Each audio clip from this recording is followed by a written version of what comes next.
Guys, welcome back. So, let's talk about pictures or mga background na pwede natin ilagay sa ating PowerPoint. To begin with, open ko tong PowerPoint ko. Okay? So, to add the pictures, sa mga template, usually may mga ganitong icon. Dito naman walang ganyan na icon. Okay? Ito rin may ganitong icon. Oops. Tsaka dito din na may ganitong icon. So on and so forth. So for example, to add dito na template, to add yung picture, i-click lang natin tong icon na to, picture from file. Yan. Or double click. Yan. Tapos kunwari add tayo ng picture. So for example, i-add ko to. Yan.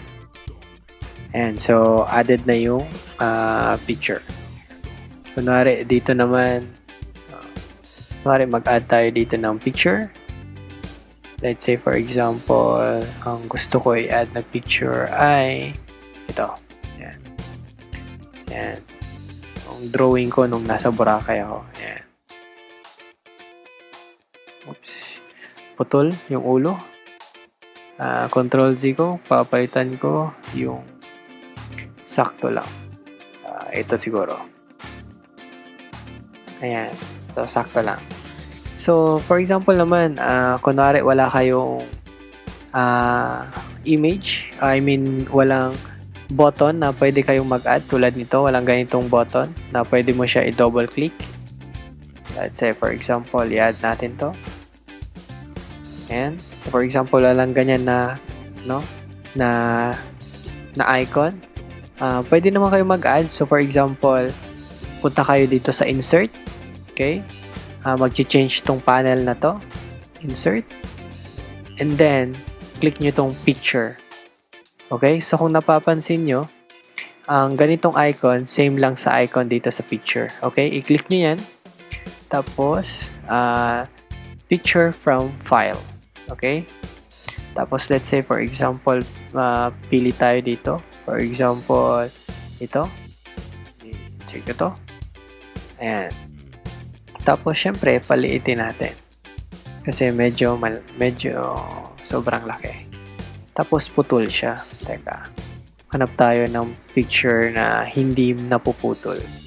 Let's say, insert, picture, and then picture from file. And then, let's say, ito. Ito na lang. Ayan. So, i-scroll down natin. Let's say, for example, gusto ko i-add siya dito. Ayan. Okay. Tapos, let's say, for example, gusto ko lang i-add siya dito. Pero, gusto ko i-output to. Gusto ko pa rin hindi siya naka-hide. Okay? So, kasi natatabunan siya nitong image na to. So, all we have to do is to right-click and then send to back. Ayan, send to back. Okay? Ayan. So, nasa harap na yung mga text or font. Okay? Tapos, i-change lang natin ang color dito. Let's say, for example, since naka-white to, change natin into white. Saan ba yun ito? Change natin into, into black. Ayan. Para mas malinaw yung text. Ayan. Ayan. Ayan. Ayan. Ayan. Okay? So, i-try natin yung show up, slideshow. Yan. So, naka-background na siya. So, kung gusto niya naman palakihin to, to cover everything, pwede rin. Yan. Oops. Tapos, i-change lang natin to into black. Ayan. Ayan. So, i-try natin i-play ulit. Ayan.